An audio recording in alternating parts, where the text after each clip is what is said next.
الحمد لله نحمده ونستعينه ونستغفره ونؤمن به ونتوكل عليه ونعوذ بالله من شرور أنفسنا ومن سيئات أعمالنا من يهده الله فلا مضل له ومن يضلله فلا هادي له ونشهد أن لا إله إلا الله وحده لا شريك له ونشهد أن سيدنا ومولانا محمدا عبده ورسوله أما بعد فأعوذ بالله من الشيطان الرجيم بسم الله الرحمن الرحيم يا أيها الذين آمنوا من يرتد منكم عن دينه فسوف يأتي الله بقوم يحبهم ويحبونه أذلة على المؤمنين أعزة على الكافرين وقال تعالى في مقام آخر فاعلم أنه لا إله إلا الله صدق الله العظيم وقال النبي صلى الله عليه وسلم بادروا بالأعمال فتنا كقطع الليل مظلما يصبح الرجل فيها مؤمنا ويمسي كافرا أو يمسي مؤمنا ويصبح كافرا أو كما قال عليه الصلاة والسلام جا زندگی مدینہ سے جھونکے ہوا کے لا جا زندگی مدینہ سے جھونکے ہوا کے لا شاید کہ حضور خفا ہے منا کے لا کچھ ہم بھی اپنا چہرہ باطن سوار لیں کچھ ہم بھی اپنا چہرہ باطن سوار لیں ابو بکر سے وائن عشق و وفا کے لا آج دنیا مسلمہ پہ بہت ہی تنگ ہو گئی آج دنیا مسلمہ پہ بہت ہی تنگ ہو گئی فاروق اعظم کے دور کے وہ نقشے اٹھا کے لا جن سے گناہوں نے ہمیں محروم کر دیا جن سے گناہوں نے ہمیں محروم کر دیا عثمان کے وہ زاویے شرم و حیا کے لا مغرب کی گلیوں میں مارا مارا نہ پھر اے گدائے علم مغرب کی گلیوں میں مارا مارا نہ پھر اے گدائے علم دروازہ علم سے خیرات جا کے لا نہ میں کا ذکر نہ پینے کی بات کرتے ہیں میں کہتے ہیں شراب کو نہ شرابی ہیں نہ شراب پینے کی بات کرتے ہیں نہ میں کا ذکر نہ پینے کی بات کرتے ہیں ہم اہل دل ہیں اور مدینے کی بات کرتے ہیں اسٹیج پر رونق افروز علماء کرام بطور خاص ذمہ داران مدارس اور حضرت مولانا عبدالرشید صاحب دعوت برکاتہم اور خوبصورت نظامت کر رہے ناظم جلسہ حافظ مجاہد حسرین حبیبی صاحب جس نے اپنی بے باک اور خوبصورت نظامت سے آپ حضرات کو یہاں جوڑا اور اس پر نور علی نور کے مشہور نعت خواں جناب تابش ریحان صاحب کی دلکش آواز نے آپ کو پنڈال کی طرف کھینچ کر لایا اور تمام اہل محلہ اور دور دراز سے تشریف لانے والے معزز مہمانان کرام اور بھی بڑے بڑے علماء اور حفاظ یہاں موجود ہیں جن کے نام ہمیں پتہ نہیں لیکن یہ وہ لاڈلے ہیں پیارے آقا صلی اللہ علیہ وسلم کے وارثین ہیں جو اپنے سینے کے اندر قرآن و حدیث کا علم رکھتے ہیں اور حقیقت یہ ہے کہ آج انہوں نے نبی کا دامن تھاما ہے اور انشاءاللہ بروز حشر بھی پیارے آقا صلی اللہ علیہ وسلم کے قریب نظر آئیں گے میرے واجب الاحترام بزرگوں اور بھائیوں اللہ تبارک و تعالیٰ نے ہم سب کو جو دین دیا ہے جو ایمان عطا فرمایا ہے یہ دنیا کی سب سے قیمتی دولت ہے پوری دنیا ایک طرف زمین آسمان اور زمین آسمان کے اندر جتنے خزانے ہیں سارے خزانے ایک طرف لیکن کلمہ لا الہ الا اللہ پڑھنے والا ایک طرف، مقابلے کو تو دور کی بات، اس کے قریب بھی یہ دنیا نہیں آ سکتی۔ ایک ایمان والے کے نزدیک اللہ اور اس کے رسول سے بڑھ کر کوئی دولت نہیں ہوتی۔ وہ یہ اس تلاش میں رہتا ہے، اگر اللہ راضی ہو جائے، رسول راضی ہو جائے، اور قیامت کے دن اللہ تبارک و تعالیٰ یہ کہہ دے یہ بندہ دو عالم سے خفا میرے لیے تھا، یہ میرے لیے کافی ہو جاتا ہے۔ ایمان والے کے سامنے ہیرے لاؤ، جواہرات لاؤ، پوری دنیا رکھ دو اور انہیں کہو پیارے آقا کے ایک معمولی بات سے سمجھوتا کر لو اور یہ کہہ دو پیارے آقا نے یہ طریقہ غلط بتایا ہے، اللہ کی قسم اس دنیا کو اپنے پیروں سے مارے گا، اپنے جوتے کی نوک پر رکھ کے اڑا دے گا، لیکن وہ ایک ہی بات کہے گا، لا الہ الا اللہ محمد الرسول اللہ، اللہ کے سوا کوئی عبادت کے لائق نہیں۔ پیارے آقا یہ اللہ کے رسول ہے، نبی کا طریقہ سچ ہے، نبی کا طریقہ ہی صحیح ہے، باقی جو سارے طریقے تم لائے معمولی طریقہ دیکھنے میں ہے، لیکن دنیا میں اس سے معمولی، اس سے بہتر طریقہ کوئی بتا نہیں سکتا۔ ہمارے آقا صلی اللہ علیہ وسلم نے ہمیں سب کچھ بتا دیا ہے، اب ہمیں کسی سے تعلیم کی ضرورت نہیں ہے، پیارے آقا کی بات کے آگے کسی کی بات نہیں چلتی۔ اسی لیے شاعر ابھی آپ سے مخاطب ہو کر کہہ رہے تھے میرے آقا کے جیسا رہبر نہیں مل سکتا، آپ کے بن جنت نہیں مل سکتا۔ اس بات کو ہمیں سمجھنا چاہیے، اگر جنت میں جانا چاہتے ہیں، جہنم کی دہتی ہوئی آگ سے بچنا چاہتے ہیں، تو یاد رکھیں آپ دنیا والوں سے محبت کریں گے۔ قارون نے بھی کیا تھا، فرعون نے بھی کیا تھا، اس کے بعد آنے والے اس کے روحانی اولاد بھی دنیا سے محبت کرتے ہیں، دنیا والوں سے محبت کرتے ہیں، لیکن یاد رکھیے یہ موت پر یہ ساری محبت فنا ہو جائیں گی۔ اگر کوئی محبت موت کے بعد آپ کے ساتھ جانے والی ہے تو وہ اللہ اور اس کے رسول کی محبت ہے۔ آج ہم نے معمولی خواہشات کے لیے، نفس کے لیے ہم نے اپنے ایمان کو بیچنا شروع کر دیا ہے۔ مجھے کہا گیا کہ آج لوگ مرتد ہو رہے ہیں، اس کے بارے میں بتائیے، اور وقت بہت کم دیا گیا ہے۔ میں چاہوں گا کہ آپ اس بات کو سمجھیں آج کل لوگ مرتد کیوں ہو رہے ہیں۔ نوجوان بھی مرتد ہو رہا ہے، نوجوان بچیاں بھی مرتد ہو رہی ہیں۔ مرتد ہونے کا مطلب ان کو کبھی سمجھ میں آئے تو یہ مرتد ہی نہ ہو۔ مرتد کا معنی یہ ہے، یہ کافر اور مشرک سے بھی خطرناک ہے، یہ منافق سے بھی خطرناک ہے۔ جو مرتد ہو جاتا ہے وہ اللہ تبارک و تعالیٰ کے دین کو چھوڑ دیتا ہے، رسول کے دین کو چھوڑ دیتا ہے، اور کسی اور کا طریقہ اپنا لیتا ہے، کسی اور کے طریقے سے جا ملتا ہے۔ جہاں ذلت ہی ذلت ہے، یہاں سے مرنے کے بعد بھی اسے ذلت کا واسطہ کرنا پڑے گا۔ اسی کو اللہ نے قرآن میں کہا وَمَن يَرْتَدِدْ مِنْكُمْ عَنْ دِينِهِ فَيَمُتْ وَهُوَ كَافِرٌ فَأُولَئِكَ حَبِطَتْ أَعْمَالُهُمْ فِي الدُّنْيَا وَالْآخِرَةِ۔ آج کل ارتداد کے بارے میں سوچتے ہیں تو صرف ایک بات ذہن میں آتی ہے کہ کوئی لڑکی کسی لڑکے غیر مسلم کے ساتھ بھاگ گیا، وہ مرتد ہو گئی، اور کوئی لڑکا کسی غیر مسلم کو لے کر چلا گیا اور اپنا مذہب بدل لیا، صرف اسی کو ارتداد سمجھا جا رہا ہے۔ لیکن ہمیں معلوم ہونا چاہیے ارتداد یہ نہیں ہے صرف کہ کوئی کسی کو لے کے بھاگ گیا اور وہ اسلام سے پھر گئی، وہ تو مرتد ہے، وہ تو کھلے عام مرتد ہے۔ یاد رکھیے اگر آپ کو اسلام پر جمنا ہے، قرآن مقدس کے ایک ایک لفظ، ایک ایک حرف کو اسی طرح ماننا ضروری ہوگا جس طرح پیارے آقا کے دل مبارک پر نازل ہوا، جس طرح حفاظ ہمیں یاد کر کے سناتے ہیں، ایک ایک لفظ کو ماننا ہوگا۔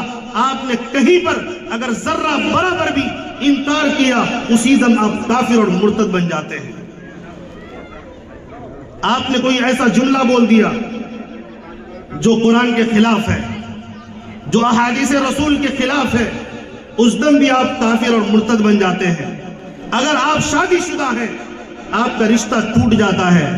آج شکایت ہے کہ یہ بچیاں کیوں بھاگ رہی ہیں، فلاں مرتد کیوں ہو رہا ہے، یہ شکیل بن حنیف نالائق اور بدبخت کیوں ہو گیا ہے۔ وہ اس لیے ہوا ہے اس ظالم نے، شکیل بن حنیف ہو یا اس کے ماننے والا کوئی اور ہو، یہ جو مرتد ہو رہا ہے، مرتد کی ٹولی جمع کر رہا ہے، اس کی وجہ ہے یہ اس کتے نے اور اس خنزیر نے اگر کسی کو بڑا سمجھا تو سمجھا ظالمین کو، مجرمین کو، فرعون کو، نبی کے دشمن کو، ابو لہب کو، ابو جہل کو، جس نے نبی کا انکار کیا تھا، اسی کی روحانی اولاد شکیل بن حنیف ہے، اس کی روحانی اولاد بھی آج بھی اگر کوئی نبی کے طریقے کو چھوڑتا ہے، نبی کی بات کو ٹھکراتا ہے، یقیناً وہ اپنے وقت کا بڑا ہوگا، اپنے مجمع میں بڑا ہوگا، لیکن اللہ کی قسم اس کی حالت ابو جہل جیسی ہے، ابو لہب جیسی ہے، فرعون جیسی ہے، قارون جیسی ہے۔ دنیا کے اندر وہ ذلیل ہوگا، مرنے کے بعد بھی اللہ کی قسم جس طرح فرعون اور قارون اور ابو جہل، ابو لہب، عتبہ شیبہ اور اس کے ماننے والے جہنم کے ایندھن بنیں گے، جہنم میں جائیں گے، یہ سارے جو عبداللہ نام کا مرتد ہوا، عبد الرحمن کا نام کا مرتد ہوا، یا شکیل بن حنیف مرتد ہوا، اس کا ماننے والا مرتد ہوا۔ شکیل بن حنیف یہ کون ہے؟ یہ مردود، یہ دربھنگہ میں پیدا ہوا، یہ اپنے آپ کو کچھ سے کچھ دعویٰ کرتا ہے، میں دعوے پر بعد میں آؤں گا، پہلے آپ ایمان کی قیمتی دولت کو سمجھئے۔ یہ وہ دولت ہے اگر کسی کے پاس ہو، اس کے تقاضے پر عمل کرنے لگے، پیارے آقا صلی اللہ علیہ وسلم کی خدمت میں آ جائیں۔ ابو بکر پہلے ابو بکر تھے لیکن کلمہ لا الہ الا اللہ پڑھا، ابو بکر صدیق اکبر بنے ہیں، فاروق اعظم صرف فاروق تھے، جب نبی پاک علیہ السلام کی خدمت میں آئے فاروق اعظم بنے ہیں، عثمان پہلے صرف عثمان تھے، پیارے آقا کے خدمت میں آئے، ایمان میں داخل ہوئے، عثمان غنی بنے ہیں۔ اس وقت کے اور کافر مشرک کو کوئی نہیں جانتا، لیکن 1,24,000 صحابہ کرام کے لیے آج بھی ہم دعا کرتے ہیں، ان کے قبر پر رحمتیں بھیجتے ہیں، سلامتی بھیجتے ہیں، ان کے لیے دعائیں کر رہے ہیں۔ بعد میں آنے والے تابعین میں بڑے بڑے ائمہ پیدا ہوئے، محدثین پیدا ہوئے، آج تک ان کا نام زندہ ہے۔ حضرت امام ابو حنیفہ، حضرت امام شافعی، حضرت امام احمد بن حنبل، حضرت امام مالک، حضرت امام بخاری، حضرت امام مسلم، حضرت امام ترمذی، حضرت امام ابن ماجہ، حضرت امام ابو داؤد، یہ بڑے بڑے وہ ہیں جن کے پاس ایمان تھا، کامل ایمان تھا، ایمان لایا اور جب گئے دنیا نے دیکھا ان کے پاس دنیا کی دولت ہو یا نہ ہو، لیکن ایمان کی دولت تھی، نبی سے پیار تھا، اللہ سے پیار تھا، اللہ نے اتنا اونچا مقام دیا۔ آج ان کی کتابوں کو پڑھنے والے یہ علماء اور حافظ جو قرآن مقدس کو پڑھنے والے ہیں، اللہ تبارک و تعالیٰ نے ان کو بھی پوری دنیا کے اندر عزت عطا کیا کہ نہیں کیا؟ بتاؤ۔ میں آپ کو قسم کھا کر کہتا ہوں، آپ کو تجربہ نہیں ہوگا تو تجربہ مجھ سے حاصل کرو، اللہ کی قسم جو اس روئے زمین پر علماء ہیں، حفاظ ہیں، اگر وہ کسی دین کی خدمت میں لگے ہیں، جس شان سے جو شاہانہ زندگی ان کی ہے، جو بلا خوف و اطمینان کی زندگی ان کی ہے، خوشحالی زندگی ان کی ہے، جھوپڑی پٹی میں رہتے ہوئے، اس قدر تو وقت کے بادشاہ پرائم منسٹر کی بھی نہیں ہے۔ پرائم منسٹر بھی چلتا ہے، پرائم منسٹر وقت کا پردھان منتری، آگے پیچھے کون رہتے ہیں؟ پولیس والے، تاکہ اس کو کوئی اڑا نہ دے۔ یہ چلتا ہے تو ڈر لگتا ہے، یہ بیگ رہتا ہے، تب بھی دروازے پر کسی کو کھڑا کرتا ہے حفاظت کے لیے۔ ایک عالم سادہ لباس میں ہو، اللہ نگرانی کرتا ہے، اللہ حفاظت کرتا ہے۔ یہ علماء ہے اور اللہ عزتوں سے بھی نوازتا ہے۔ سارے لوگوں کو کہتے ہیں مجھے شکایت ہے، سارے لوگ جب پریشان ہوتے ہیں علماء کے در پر آتے ہیں، مجھے یہ پریشانی، تعویذ دے دیجئے، دعا کر دیجئے، لیکن یہ علماء کسی سے کہنے نہیں جاتے، اللہ کے آگے سر جھکاتے ہیں، اللہ سے مانگتے ہیں۔ انجینئر، ڈاکٹر، پروفیسر کو آپ نے دیکھا، انہوں نے بائیکاٹ کیا ہوگا، انہوں نے دھرنا کیا ہوگا، بھوک ہڑتال کیا ہوگا۔ کسی ایک عالم کا نام بتاؤ جو دارالعلوم دیوبند سے فارغ ہو، ندوے سے فارغ ہو، مظاہر سے فارغ ہو، احتجاج کر دیا ہو میری تنخواہ بڑھا دو۔ آپ نام نہیں لے سکتے۔ 10,000 تنخواہ ایک طرف، 1,00,000 تنخواہ ایک طرف، سکون کی زندگی دیکھو علماء اور حفاظ کی ہے۔ اگر کوئی بندہ اس مدرسے میں پڑھ رہا ہے، ان کے ماں باپ بڑے خوش نصیب ہے، وہ بچہ بھی خوش نصیب ہے، مکتب میں بھیجتے ہو، اللہ اور اس کا نام، اللہ اور اس کے رسول کا نام یاد دلاتے ہو، عقیدہ صحیح کرواتے ہو۔ یہ وہ عقائد ہیں جن پر چل کر آگے باطل کا مقابلہ کرنے کی طاقت پیدا ہوگی۔ ارتداد سے کیسے بچیں گے؟ سب سے پہلے اولاد کا حق ادا کرنا سیکھیے، اپنے اولاد کو دینی تعلیم سے جوڑیے۔ دینی تعلیم کے لیے ہم لوگوں نے یہ سوچا ہے بچہ ہے تو دین پڑھے گا، اب تو یہ جوان ہو گیا، اب تو یہ جوان ہو گئی، میں تو بوڑھا ہو گیا، دین نہیں سیکھ سکتا۔ سب کچھ سیکھ سکتے ہو، سب کچھ کر سکتے ہو، سود خوری کر سکتے ہو، حرام خوری کر سکتے ہو، اور گالیاں دے سکتے ہو، تمہیں قرآن کیوں نہیں آتا؟ قرآن کیوں نہیں پڑھ سکتے؟ اتنا کمزور ایمان لے کے تم مرو گے؟ تمہارا کہتے زبان نہیں پلٹتی، دنیا بکتے بکتے زبان اتنی موٹی ہو گئی، اتنی گندی ہو گئی، تیری زبان پر اللہ کا کلام جاری نہیں ہوتا۔ افسوس کر، رو اور تڑپ۔ اللہ اگر پوچھ لیا میں نے اتنا پیارا کلام تیرے سامنے رکھا تھا، تو نے کیوں نہیں یاد کیا؟ تو کیا جواب دو گے؟ بریانی کھانے میں لگا دیا، حرام خوری میں لگا دیا۔ حرام کھاؤ گے، قرآن یاد نہیں ہوگا، قرآن کے قریب نہیں جاؤ گے، حرام کام کی طرف جاؤ گے، پورا معاشرہ حرام خوری کی طرف چلا گیا۔ ایک تو دینی تعلیم کے ساتھ جوڑیے، بچوں کو بھی خود بھی جوڑیے۔ کہتے ٹائم نہیں ہے، مرنے کے بعد ٹائم نکلے گا۔ آپ کو کہا جائے گا فلاں جگہ جانا ہے آدھے گھنٹے کے لیے روزانہ، 100 روپے ملے گا۔ کون ہے جو نہیں چاہے گا بتائیے؟ ہم لوگ پیسے کے بن گئے، پیسے کے۔ اسی کو پیارے آقا نے فرمایا بادروا بالاعمال، اعمال میں آگے بڑھو، نیک عمل میں، ورنہ یاد رکھو عمل میں تم پیچھے رہو گے۔ فتنن، یہ پیارے آقا کا ارشاد ہے کہ قطع اللیل المظلم، اندھیری رات کی طرف فتنوں کا نزول ہوگا۔ ایک روایت میں آیا بارش کی طرف فتنے نازل ہوں گے، پھر وہ اس وقت میں تمہارا کیا کام آئے گا؟ اعمال کو مضبوط کرو گے، نماز کی پابندی کرو گے، قرآن پڑھو گے، پیارے آقا کے ارشادات پڑھو گے، علماء کی مجلس میں جاؤ گے، علماء دین سے دوستی لگاؤ گے، دینی کتابیں پڑھو گے، تمہارا ایمان باقی رہے گا۔ ورنہ پیارے آقا نے فرمایا یصبح الرجل مؤمنا ویمسی کافرا، یہ مومن صبح میں ہوگا، رات میں کافر بن جائے گا، اور رات میں مومن ہوگا، صبح میں کافر ہو جائے گا۔ یہ مرتد شکیل بن حنیف کے چیلے یہ سارے وہی ہیں جنہوں نے اعمال کی پابندی نہیں کی ہے، قرآن کو نہیں پڑھا۔ پیارے آقا صلی اللہ علیہ وسلم پر سب سے پہلی آیت نازل ہوئی، اس دور میں شراب بھی عام تھا، زنا بھی عام تھا، لوگ ایک دوسرے کے دشمن تھے۔ اللہ نے یہ نہیں کہا شراب بند کروا دو، یہاں علماء بیٹھے ہیں، شراب 4 ہجری میں حرام ہوا ہے۔ اللہ نے نہیں کہا کہ شراب بند کرواؤ، اللہ تبارک و تعالیٰ نے یہ نہیں کہا زنا بند کرو، چوری ڈاکہ بند کرو۔ یہ بیٹیوں کے ظالمین مجرمین بیٹیوں کو قتل کرتے ہیں، عورت کو ٹیشو پیپر سے زیادہ اسے حیثیت نہیں دیتے ہیں، لہٰذا یہ بند ہونا چاہیے۔ اللہ نے کہا اقرأ بسم ربک الذی خلق، پڑھیے اپنے رب کے نام سے جس نے تمام مخلوق کو پیدا کیا۔ تو اپنے رب کے نام سے پڑھنا شروع کریں، اور وہ باتیں پڑھیں جس کا تعلق اللہ سے ہو، جس کا تعلق رب سے ہو۔ وہ علم آپ کو نفع نہیں دے گا جس کا تعلق اللہ سے اور رب سے نہ ہو۔ اس بات کو ہمیشہ یاد رکھنا چاہیے۔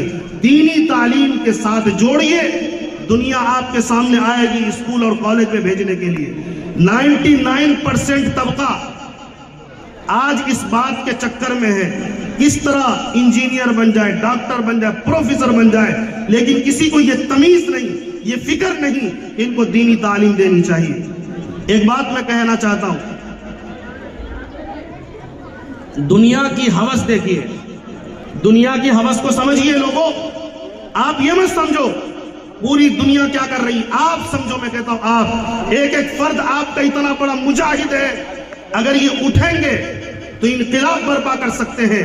لیکن بات سمجھنے کی ہے، سمجھنے کی ضرورت ہے۔ لوگوں کو کیا فکر لگی ہوئی ہے؟ علماء کرام کی توجہ چاہوں گا۔ 99% اسکولوں میں کالج میں ہے، 1% مدرسے میں ہے، اور بھی کھینچو گے تو 2%، 100 میں سے 2 علماء اور حفاظ آپ کو مل جائیں گے، ورنہ تو بہت زیادہ میں تعداد بتا رہا ہوں، پھر بھی میں بتا دے رہا ہوں۔ چلو اب یہ کیا کہہ رہے ہیں لوگ؟ مدرسے کے اندر عصری تعلیم داخل کریں، انگریزی پڑھائیے، انجینئر بنائیے، ڈاکٹر بنائیے، سب کو ایک عالم ڈاکٹر ہو، پروفیسر ہو، انجینئر ہو۔ اچھا سارے علوم یہی حاصل کریں گے۔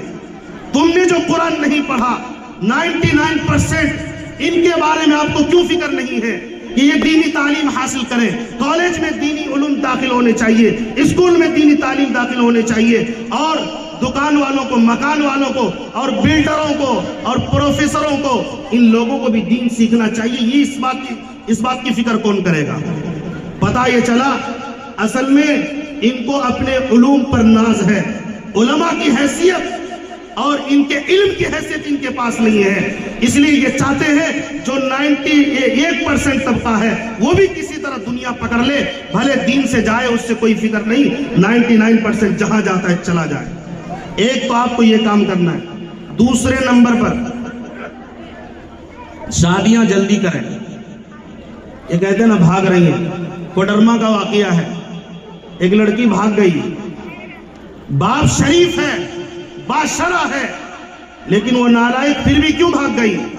کبھی اس پر غور کیا؟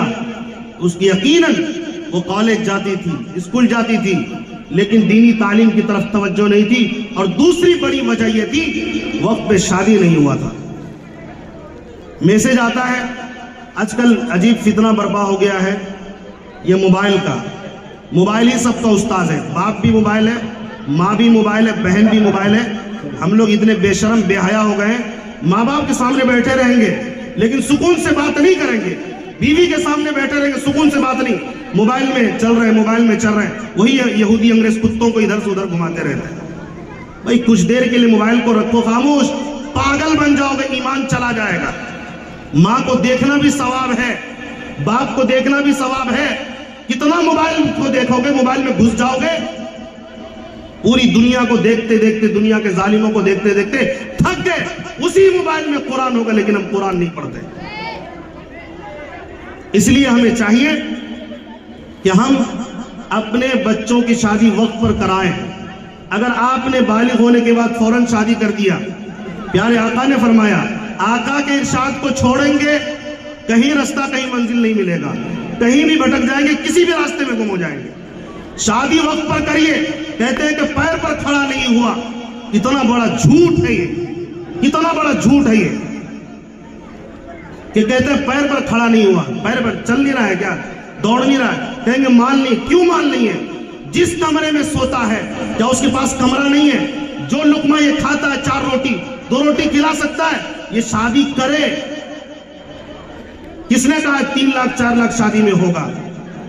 فضول خرچی کرنا ہے تو تم سے کوئی سیکھے۔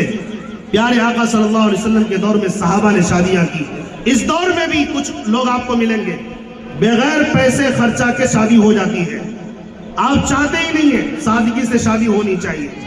بیٹی کے شادی میں خرچ کرنے کے لیے جو پریشان رہتے ہیں اور پہلے سے جو روپیہ پیسہ جمع کر رہے ہیں، اور آپ مکمل طور پر پہلے سے ارادہ کر لیتے ہیں اس کو حرام کھلانا اپنے داماد کو، حرام جب تک نہیں کھلائیں گے اس کی شادی نہیں کریں گے، پہلے حرام خوری کرواتے داماد سے، جو اس کا ڈیمانڈ ہوگا۔ میں کہتا ہوں بھکاری داماد سے آپ شادی کرنے کے لیے اتاولے کیوں ہیں؟ کیوں آپ بھکاری داماد سے شادی کرنا چاہتے جو ہاتھ پھیلا رہا؟ چاہے وہ سیدھا سوال کرے چاہے الٹا سوال کرے، کان ادھر سے پکڑے ادھر سے پکڑے، کان ہی پکڑ رہا ہے نا، کہیں سے بھی وہ بول رہا ہے، آپ کو پتہ لگ گیا یہ سوال کر رہا ہے، یہ لالچی ہے، اس رشتے کو لات مارو اور شریف رشتہ تلاش کرو۔ پیارے آقا نے فرمایا فَاصْبِرْ بِذَاتِ الدِّينِ، لوگ مال کی وجہ سے، خاندان کی وجہ سے، پتہ نہیں کن کن بلاؤں کی وجہ سے شادی کرتے ہیں، تم دین کو ترجیح دے کر شادی کرو۔ اور وقت پہ شادی نہ کرنے کی وجہ ایک یہ بھی ہے، جہیز کے لعنت نے ہم سب کو سمیٹ لیا، لپیٹ لیا، اپنے قبضے میں کر لیا، اور ہمارے ماں باپ اور معاشرے کے لوگ خون کے آنسو روتے، کوئی آنسو پوچھنے والا نہیں ہے، وہ اس سے قرض لے رہا ہے، وہ اس سے قرض لے رہا ہے اور اسی حال میں مر رہا ہے، اللہ کو کیا جواب دے گا؟ پیارے آقا نے ایک صحابی کا جنازہ پڑھانے سے انکار کر دیا تھا کہ اس پر قرض تھا، ہمارا اور آپ کا کیا ہوگا بھائی؟ دوسری بات یہ ہوئی، 2-3 باتیں لکھ لیں۔ ایک بات تو تعلیم سے جوڑیے، اگر مرتد بنانے سے بچنا ہے، شکیل بن حنیف نالائق سے بچنا ہے، اس کے فتنے کے بارے میں مجھے 25-30 منٹ دیا گیا ہے، فتنے پہ گفتگو کریں گے تو بہت بات ہو جائے گی۔ وہ کہتا ہے میں مہدی ہوں، عیسیٰ ہوں۔ اب وہ مہدی عیسیٰ کہیے گا، مانا آپ اس لیے لیجئے گا کہ آپ جاہل نہ ہیں۔ جاہل کہتے بہت غصہ آتا ہے، میں انجینئر ہوں، میں ڈاکٹر ہوں، میں جاہل تھوڑی ہوں۔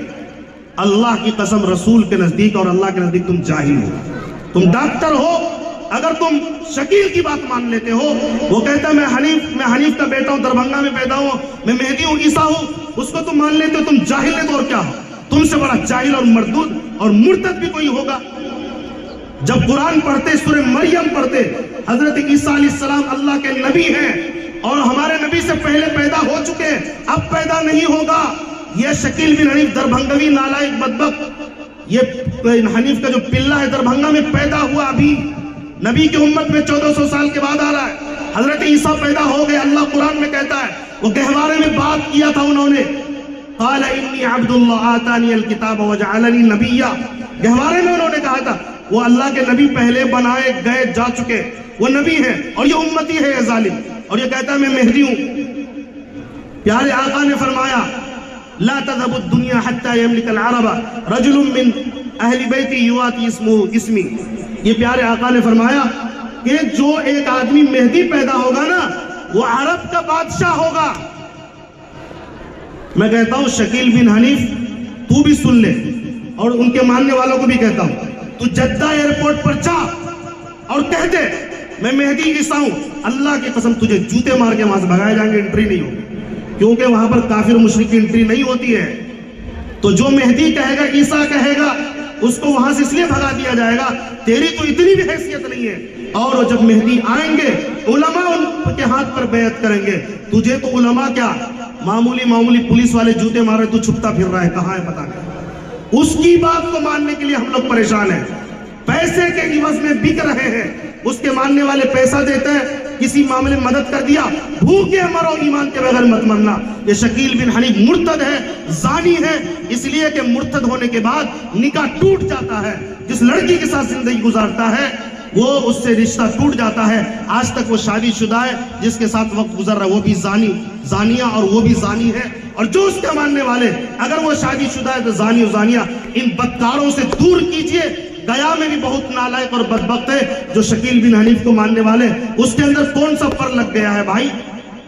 حضرت مہدی پیدا ہوں گے عرب میں، بادشاہ ہوں گے عرب میں، نام محمد ہوگا، باپ کا نام عبداللہ ہوگا، ماں کا نام آمنہ ہوگا، اور کہتا ہے عیسیٰ، قرآن کو مانتے ہو اگر تم، کہتے ہو عیسیٰ ہے، نعوذ باللہ من ذالک، حضرت عیسیٰ تو بغیر باپ کے پیدا ہوئے، اور حنیف کا بیٹا ہے یہ، شکیل کس کا بیٹا ہے بھائی؟ حنیف کا بیٹا ہے نا۔ تو میں یہ کہنا چاہ رہا ہوں اس چکر میں نہ پڑیں، دینی تعلیم سے جوڑیے، اپنے آپ کو دینی تعلیم سے جوڑیے، شادی وقت پر کرائیے، اور ایک بات حلال خور بنیے، حرام خور مت بنیے۔ حرام خور کہنے سے کتنا غصہ آتا ہے، لیکن میں آپ کو بتاؤں 90% میں کہہ رہا ہوں احتیاط کے ساتھ، ہر گاؤں کے اندر 90% عورتیں قسطوں پر سود لے رہی ہیں، ایک سود ختم نہیں ہوتا دینا، وہ دے نہیں سکا تو دوسرے کے لیے دوسرا قسط اٹھا رہی ہے، تیسرے کے لیے تیسرا قسط اٹھا رہی ہے۔ اب یہ جو حرام خوری کرنے کی جو لت لگی ہے یہ کیسے ختم ہوگی؟ حرام خور بولے تو غصہ، وہی پیسے سے گھر بھی بناتے ہیں، اسی پیسے سے کھاتے بھی ہیں، پیتے بھی ہیں، پھر کہتے ہیں مجھے شکیل بن حنیف مردود سے بچا لیا جائے۔ تم تو مردودوں والا کام ابھی سے کر رہے ہو، اپنی بہو بیٹیوں کو تم نے کہاں لگایا، کس کافر مشرک کے ہاتھ بیچا، چند روپے کے لیے جھوپڑی ڈال کر زندگی گزارو، روزہ رکھ لو، کھانا نہ ملے، مر جاؤ، جنت پہنچو گے۔ اگر تم نے یہ حرام خوری کی، اللہ قرآن میں کہتا ہے فَإِن لَمْ تَفْعَلُوا فَأْذَنُوا بِحَرْبٍ مِّنَ اللَّهِ وَرَسُولِهِ، اگر تم سود سے باز نہیں آتے، اللہ اور اس کے رسول سے جنگ کے لیے تیار رہو۔ اللہ سے جنگ کرو گے، رسول سے جنگ کرو گے، کچھ نہیں بچے گا۔ اسی لیے میری گزارش یہ ہے، ایک تو دینی تعلیم، بولیے میرے ساتھ ساتھ بولیے، دینی تعلیم سب پڑھیں گے نا قرآن انشاءاللہ، قرآن کی تفسیر سب پڑھیں گے نا انشاءاللہ، اپنے بچوں کو بھی ضرور پڑھائیں گے۔ میں اسکول کے لیے منع نہیں کر رہا ہوں، لیکن صرف اسکول میں بھیجنا یہ مردودیت ہے اور کچھ نہیں ہے۔ اسکول کے ساتھ مکتب بھی، مدرسہ بھی، قرآن کی تعلیم سب سے پہلے ضروری ہے۔ اس کے بعد وقت پہ شادی کرائیے، چاہے مرد ہو یا لڑکا ہو یا لڑکی، بالغ ہوتے شادی 20-22 سال کے اندر، 25 سال کے اندر بہت ہو گیا، شادی اس کی کرائیے۔ کہتے ہیں کہ اس کے لیے گھر بنانا پڑے گا، جس روم میں سوتا ہے اس روم میں اپنی اہلیہ کو سنانا ناجائز ہے کیا؟ اس کے لیے 2 روم چاہیے یا 1 ہی روم کافی ہے؟ کھانا جس پلیٹ میں کھاتا ہے اہلیہ کو کھلانا غلط ہے کیا؟ اور اللہ نے قرآن میں کہا، یہ قرآن کا وعدہ ہے، إِن يَكُونُوا فُقَرَاءَ يُغْنِهِمُ اللَّهُ، اپنے نوجوانوں کا نکاح کرو، اگر یہ فقیر ہوں گے اللہ غنی کرے گا، لیکن شادیاں وقت پہ کرو۔ تیسری چیز حلال خور بننا ہے، حرام خوری سے بچنا ہے، چاہے وہ جہیز والا حرام خوری ہو، چاہے یہ قسطوں والا حرام خوری ہو، ان سے بچیں گے نا انشاءاللہ۔ کوئی بچے یا نہ بچے، آپ ارادہ کر کے اٹھو، انشاءاللہ ہر حال میں پیارے آقا صلی اللہ علیہ وسلم کی محبت کی وجہ سے اور اللہ سے محبت کی وجہ سے ایمان کو پاک رکھنے کے لیے یہ چاروں کام، یہ تینوں کام ہم کریں گے انشاءاللہ۔ اللہ تبارک و تعالی ہم تمام کو عمل کی توفیق عطا فرمائے، آمین وآخر دعوانا الحمدللہ۔ سرکار سے وابستہ جو انسان نہیں ہے وہ لاکھ پڑھے کلمہ مسلمان نہیں۔